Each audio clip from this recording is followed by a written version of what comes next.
Salut à toi et bienvenue, j'espère que tu vas bien. Alors aujourd'hui je vais te faire une révélation, tu vas peut-être découvrir un grand truc, tes clients sont sourds et aveugles. Alors évidemment le but c'est pas d'offenser qui que ce soit, c'est de froisser personne, mon but c'est juste d'illustrer mon propos, donc je vais utiliser cette image mais fais comme si tes clients étaient sourds et aveugles.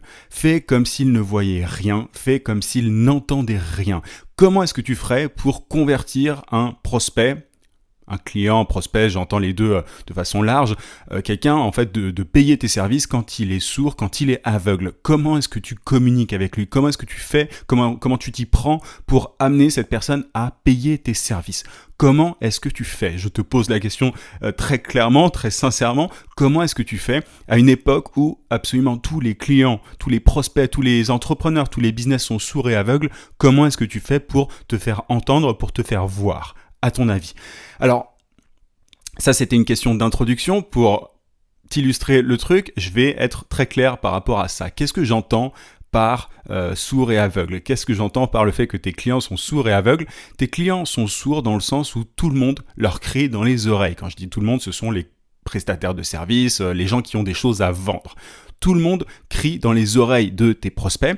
Et du coup, forcément, au bout d'un moment, tes prospects, ils sont sourds. Ils n'entendent absolument plus rien. Ils peuvent plus entendre parce qu'on leur a tellement crié dans les oreilles que, tu vois, il y a presque, c'est un mécanisme d'autodéfense presque, tu vois. C'est qu'on leur a tellement dit de choses par le passé, on leur a tellement soufflé des trucs à l'oreille qu'ils n'entendent plus rien. Et de la même manière, on a mis tellement de choses devant leurs yeux, tu vois, on leur a tellement piqué les yeux avec tout un tas d'offres. Encore une fois, pour m'éloigner de la métaphore, on les a tellement spammés, en fait, c'est ça, c'est de ça dont je te parle aujourd'hui, on a tellement spammé tes clients potentiels, les business de manière générale, notamment via Internet, mais ça a été par le passé beaucoup par le cold calling, tu vois, le fait d'appeler des gens au téléphone, et ça continue, tu vois, si on sort du contexte du freelancing, du consulting, t'as plein de boîtes qui t'appellent, tu sais, n'importe quand, à n'importe quelle heure. Enfin, moi, je me fais pas mal spammer actuellement. Je réponds absolument jamais. Enfin, c'est-à-dire que quand la personne en face ne laisse pas un message, je sais que c'est de la pub ou bref, c'est du spamming, hein, téléphonique. Donc, je ne réponds pas. Mais c'est sans doute ton cas, toi aussi aujourd'hui. Tu vois, tu te fais spammer constamment. Bah, c'est exactement la même chose dans le business du freelancing, du consulting. C'est quelque chose qui est très courant. Et le problème, c'est que beaucoup de gens aujourd'hui ont l'impression, tu vois, c'est peut-être ton cas ou ça peut-être été ton cas, mais beaucoup de gens ont l'impression qu'on leur doit une réponse. Ils ont l'impression que quand ils parlent, tu vois, quand ils envoient un email ou quand ils envoient, tu vois, un message LinkedIn ou qu'ils essayent d'appeler, ils se sentent, ils pensent avoir le droit à une réponse. Ils ont l'impression que c'est quasiment un droit fondamental que la personne en face leur réponde. T'as sans doute déjà été frustré par le passé, tu vois, de ne pas recevoir de réponse à ton message LinkedIn, de ne pas avoir reçu d'email en retour de ton email, même si tu as été extrêmement poli, que tu as apporté de la valeur, comme on peut dire, que tu as, tu vois, enfin, peut-être que ça t'est déjà arrivé et c'est extrêmement frustrant, mais il y a beaucoup de gens qui ont l'impression que parce qu'ils envoient un message sur LinkedIn, parce qu'ils envoient un message même sur Facebook ou par email, ils ont le droit à une réponse. Mais il faut que tu te mettes ça dans la tête, tes clients sont sourds et aveugles. Donc à ce moment-là, considère simplement qu'ils ne voient pas tes messages, ils ne voient pas ton offre et ils ne t'entendent pas. Je vais te prendre mon petit exemple. Tu vois, hier, et pas que hier d'ailleurs, j'ai quelqu'un qui m'a envoyé un message, qui m'a écrit, tu vois, et qui m'a dit tu réponds pas, réponds-moi, enfin, quelqu'un qui était assez vindicatif, tu vois. Et en fait, ça m'a fait vraiment prendre conscience de ça. Je me suis dit, mais il y a vraiment des gens qui croient avoir le droit à une réponse. Alors, évidemment, on pourrait se dire c'est pas poli de sa part de pas répondre aux emails ou aux messages, etc. Le truc, et c'est vraiment là-dessus que je voudrais t'ouvrir les yeux, parce que toi, tu n'es pas aveugle comme les clients, le but, c'est de mériter l'attention de la personne en face. Je vais revenir par la suite, mais là, la personne qui me dit oui, tu pourrais répondre, etc., elle ne se met tout simplement pas à ma place. Alors, je suis personne, tu vois, moi, je suis juste un petit mec qui fait ses trucs dans son coin, mais je reçois beaucoup, grâce ou à cause, hein, peu importe, de la chaîne YouTube, enfin, j'en suis très content, honnêtement, mais voilà, je reçois de plus en plus de messages, d'emails, de messages LinkedIn, même, tu vois, de propositions, il y a même des clients qui viennent vers moi, il y a plein de gens qui viennent vers moi, et du coup, je commence moi-même à devenir aveugle et sourd. Surtout aveugle parce qu'on m'appelle pas beaucoup au téléphone. Mais en tout cas, je deviens simplement tu vois, pas réceptif. Je deviens de moins en moins réceptif aux messages parce que j'en reçois énormément. Alors évidemment, je réponds aux gens qui me posent des questions quand je peux. Je fais ça autant que je peux parce que je l'ai toujours fait, parce que ça a toujours été dans mes habitudes, parce que j'ai toujours voulu aider un maximum. Mais là, j'arrive à un stade où et c'est pas pour te raconter ma vie, tu vas comprendre, mais j'arrive à un stade où aujourd'hui, c'est très compliqué de répondre à tout le monde, et même, tu vois, quand j'ai pas mal de gens qui me démarchent, tu vois, notamment des freelances, qui se disent, ah bah tiens, il parle de freelancing, je vais essayer de lui vendre mes services, et c'est assez drôle, parce que ils essayent de me vendre un truc, mais ils se rendent pas compte qu'il y en a eu 40 derrière, qui ont fait exactement la même chose, tu vois, quelqu'un qui me propose un logo, quelqu'un qui me propose, je sais pas, du web design, quelqu'un qui me propose, bref, et il y en a plein, tu vois, souvent, les gens ont l'impression qu'ils sont les seuls à parler aux prospects, aux clients potentiels, sauf qu'il y en a 40 milliards derrière, tu vois, et du coup ils sont totalement obnubilés par leur propre personne, ils sont égocentriques, j'en avais déjà parlé sur le podcast, mais du coup ils sont vraiment bloqués sur eux-mêmes, et tu vois, moi je suis personne encore une fois, mais je suis dans une situation où je ne peux pas répondre à tout le monde, je deviens moi-même aveugle, sourd, voilà, t'appelles ça comme tu veux, mais aujourd'hui l'attention, il faut se le noter, enfin l'attention, c'est quelque chose qui se mérite. L'attention a une vraie valeur aujourd'hui. L'attention, en un mot, attention, le fait de se pencher sur quelque chose en détail, d'accorder son focus, pour traduire en anglais, pour accorder ton attention à quelqu'un, pour que tes clients, tes prospects accordent t'accordent leur attention, c'est compliqué, il faut le mériter, tu vois, t'es pas du tout, c'est à toi de t'adapter, c'est à toi de faire en sorte d'être, alors encore une fois, pas d'être vu et d'être entendu, il faut s'y prendre différemment, puisque tes clients sont sourds et aveugles, mais c'est à toi de t'adapter, c'est à toi de faire différemment, c'est pas aux sourds de faire en sorte d'être, d'entendre, tu vois, et c'est pas à l'aveugle de faire en sorte de voir, tu vois, c'est à toi de trouver le moyen de communiquer avec ces personnes-là, c'est à toi de t'adapter à ces contraintes. Ce sont des gens qui sont extrêmement, tu vois, tes clients, hein, on parle des clients, de ta cible, de tes clients potentiels, de tes prospects, ce sont des gens qui sont de plus en plus pollués. Leur attention est polluée, tu vois, et au-delà de l'attention, tu vois, des spams commerciaux, au-delà de ça, tu vois, ils ont une vie, ils ont aussi un téléphone sur lequel ils checkent tout le temps leurs emails, au-delà de leurs emails, ils ont Facebook, ils ont WhatsApp, ils ont machin, bref, l'attention, elle diminue. Donc il y a un moment, comment est-ce que tu fais pour leur parler ? Il faut partir déjà de ce principe-là. Personne ne t'entend, personne ne te voit. Alors ça pourrait paraître extrêmement, tu vois, ultra déprimant de se dire oui, comment est-ce que je fais maintenant si la personne est aveugle et sourde, c'est quasi impossible. Moi, je vais juste un petit exemple que je me suis noté. Tu vois, j'ai eu un coaching hier avec un client et cette personne-là, elle partait du principe que c'était quelqu'un qui voulait ouvrir un cabinet de formation dans de la communication un peu particulière, plutôt, tu vois, style hypnose, PNL, etc.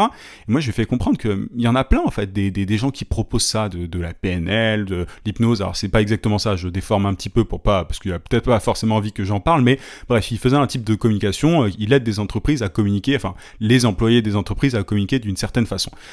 Il les forme à un type de communication. Et en gros, il voulait, il voulait vendre ça, ce type de communication. Et moi, ce que je lui ai dit, c'est qu'il faut que tu entres par le problème principal de tes clients. Il y a tellement de gens qui proposent la même chose que les personnes en face, et en l'occurrence, la cible, ce sont les responsables formation dans les boîtes, les responsables RH, tu sais, toutes les personnes qui sont en charge des budgets dans les entreprises pour les formations des employés. Ces personnes-là, elles sont aveugles et sourdes, dans le sens où elles se font spammer constamment. Les RH, c'est sûrement une des pires cibles, tu vois, quand tu veux vendre des services ou des prestations en tout genre. C'est quasi impossible. Alors, c'est pas impossible, mais il faut s'adapter, il faut toucher le bon, tu vois, il faut mettre le doigt au bon endroit, il faut toucher la vraie douleur de ces RH. Quel est le problème que les RH ont envie de résoudre? Et c'est en faisant comme ça que tu vas pouvoir parler à ces personnes qui sont parler, ou en tout cas communiquer avec ces personnes aveugles et sourdes. Mais ça, c'est un exemple. Mais après, tu vois, il y a d'autres personnes qui, du coup, ce qu'ils font, c'est qu'ils vont cibler, ils vont faire en sorte de parler, de communiquer, en tout cas, je ne vais pas dire parler puisqu'elles sont sourdes, mais de communiquer avec une cible, avec un type de cible beaucoup moins sollicité, tu vois, ils se disent, ah bah tiens, en se spécialisant, en trouvant une niche, et c'est un bon moyen d'y arriver, c'est un moyen, tu vois, de ressortir, de faire en sorte de décrocher des contrats dans un environnement un petit peu moins bruyant que celui dans lequel évolue la majorité des autres prestataires de services. Ça peut être un moyen, mais au-delà de ça, il faut surtout, je pense, adapter en fait ce qu'on propose, adapter son offre. pendant que tout le monde, en fait, si tu veux, crie et brûle les yeux des prospects, mais enfin, pendant que tout le monde fait la même chose, tu vois, enfin, tout le monde propose les mêmes services, les mêmes offres, tout le monde vraiment essaye de vendre le même truc. Le but, toi, c'est pas de crier, c'est pas de spammer. Le but, pour décrocher des contrats, pour réussir à sortir du lot, pour toi, c'est de tapoter sur l'épaule de tes prospects, puisqu'ils n'entendent rien, ils ne voient rien, et tu leur dis simplement, hey, regardez, coucou, je suis là. Enfin, tu leur dis pas du coup, mais tu leur tapotes sur l'épaule, tu vois, tu vas communiquer différemment. Alors là, je prends l'exemple du toucher pour illustrer mon propos, mais tu vois, au lieu de parler quand tout le monde parle, au lieu de montrer quand tout le monde montre, et un vrai contact, un vrai lien en fait, touche profondément. Ça paraît bizarre dit comme ça, mais touche profondément ta cible. C'est comme ça que tu vas réussir à créer un lien. Et comment est-ce qu'on la touche profondément? Encore une fois, en s'adaptant. Tu vois, moi, je te prends encore une fois mon exemple personnel. Désolé, mais c'est celui que je connais le mieux. Moi, j'ai mon agence digitale. Alors, je vais en parler beaucoup plus en détail bientôt, mais je l'ai fermée pour une raison très simple. Alors, il y a différentes raisons, mais une des raisons aussi, c'est que de plus en plus de gens proposent ce service-là et font un peu n'importe quoi. Donc, forcément, on est moins audible, on est moins comment dire, on nous entend moins, on arrive moins à être, tu vois, on nous accorde moins de sérieux, alors que même si on a de super résultats, etc. Alors c'est pas la principale raison pour laquelle j'ai fait ça, je détaillerai ça plus tard, mais du coup ce que j'ai fait, c'est que j'ai adapté mon offre. Aujourd'hui, je vais proposer un accompagnement beaucoup plus poussé que personne pour le coup ne pourra faire, et surtout qui touche un point extrêmement précis dans lequel je suis particulièrement calé et que je connais très très bien. Et la façon de faire, etc. Voilà, je suis le seul, là pour le coup, je suis vraiment le seul et je serai toujours le seul à proposer cette façon de faire. Ça m'est propre et c'est incopiable. Petit avertissement. Mais du coup, à certains. Mais voilà, parce qu'il y avait beaucoup de gens qui proposaient la même chose et tout sans avoir de gros résultats. Et quand tout le monde dit la même chose, c'est à toi de faire un pas de côté en fait. C'est ça que je suis en train de te dire. C'est à toi de faire un pas de côté, de t'adapter pour pouvoir toucher au mieux le client qui est sourd et aveugle. C'est à toi de faire en sorte de vraiment, tu vois, essaye de changer de moyens, essaye de changer de moyens de communiquer, change parfois le fond de ton business. Alors, tu vois, le truc, c'est que certains vont me dire, ouais, mais si on fait ça, on est constamment en train de changer son offre, on est constamment en train de changer on est constamment en train de changer ses services. Ben, en fait, c'est ça l'entrepreneuriat. Tu vois, je sais pas qu'est-ce que tu as en tête toi aujourd'hui, mais évidemment que dans 10 ans, les choses seront extrêmement différentes. Évidemment que dans 10 ans, peut-être que ce que tu proposes n'existera plus. Peut-être que ce que tu vends, tu vois, ne sera plus vendable. Peut-être que la cible que tu touches dans 10 ans n'existera plus. Bref, mais il faut être capable d'adaptation. Il faut être capable de faire différemment. C'est ça en fait l'entrepreneuriat, c'est essayer de faire différemment des autres. Et tous les business qui se sont construits à 10 ans, 20 ans, 30 ans, ce sont des business qui souvent ne pourraient pas être construits aujourd'hui parce que l'environnement a changé. En 2018, au moment où je te parle, l'environnement est très différent de il y a 10 ans, 20 ans, 30 ans. Tout est pollué, l'espace est pollué, l'attention des gens diminue. Donc, c'est à toi de t'adapter. Alors évidemment, quelqu'un m'a dit il n'y a pas très longtemps... oui, c'est d'accord, très bien, j'entends bien ton point par rapport au fait de s'adapter au marché, etc. Mais voilà, il faut quand même un minimum faire un truc qu'on aime, imposer sa vision, etc. Tu vois, de grands termes. Alors, il ne s'agit pas de vendre des trucs qui ne te plaisent pas. Il ne s'agit pas de proposer des services qui ne te plaisent pas ou de totalement transformer ton service, de totalement te former dans un nouveau métier. C'est pas du tout l'idée. Moi là, je change d'offre. Le fond de mon expertise est le même. C'est juste ce que je propose qui change en fait. C'est uniquement ça. Mais je propose évidemment quelque chose qui me plaît, dans lequel je suis calé, un truc qui me passionne vraiment. Le but c'est pas de vendre de la merde si t'as pas envie de vendre de la merde. Tu vois, l'idée c'est vraiment pas de tout changer, de tout bousculer, mais l'idée c'est parfois simplement d'adapter le paquet cadeau, d'adapter la façon de vendre, d'adapter en fait la forme plus que le fond. Ça s'appelle du marketing. Et c'est ça qui va te permettre d'être visible, d'être audible auprès de ces personnes sourdes et aveugles, tout simplement. Donc c'était un point important que je voulais aborder avec toi aujourd'hui parce que je me rends compte que beaucoup de gens ont l'impression qu'on leur doit une réponse. Mais non, moi aussi je me suis pris des portes, moi aussi je me suis pris et ça continue. Forcément, il y a forcément des gens qui ne te répondent pas, il y a forcément des cas où tu n'as pas de réponse, c'est à toi après de relancer, mais dans certains cas ça ne sert à rien de bourriner, ça veut dire juste qu'il faut que tu pivotes, ça veut dire juste qu'il faut que tu changes ta façon Pas que tu pivotes encore une fois le fond de ton service, mais la forme, comment tu t'y prends, la manière de communiquer sur ton offre, etc., etc. Bref, voilà un petit peu ce que je voulais te dire. En tout cas, si toi aujourd'hui tu veux avoir une offre unique, être le ou la seule personne du coup, à proposer tel service, te démarquer pour attirer plus de clients, parce que c'est comme ça qu'on attire plus de clients. J'ai créé une formation qui s'appelle Offre Magnétique. Je ne sais pas si tu l'as vu dans un de mes podcasts, mais elle est à un tarif spécial, un tarif de lancement jusqu'à dimanche minuit. Après, elle reprendra son tarif normal. Dedans, je te donne 15 techniques justement pour te différencier, pour te démarquer de la grande majorité des autres prestataires de services. Tu peux utiliser une ou plusieurs des techniques pour être différent. Et encore une fois, le but, c'est pas de changer ton business. Le but, c'est pas de faire vraiment différemment. C'est simplement de packager de la bonne façon ton service pour qu'il soit extrêmement attractif, pour que les gens viennent à toi plutôt que tu viennes à eux, tu vois. Rien qu'en présentant cette offre-là, tu n'auras pas besoin de brûler les yeux de tes prospects, tu n'auras pas besoin de crier dans les oreilles de tes prospects, ils seront beaucoup plus réceptifs si tu as une offre magnétique. Donc si ça t'intéresse, tu cliques sur le lien en description, si tu es sur YouTube ou sur le podcast, sinon si tu es sur YouTube, tu as aussi le i sur lequel tu peux cliquer.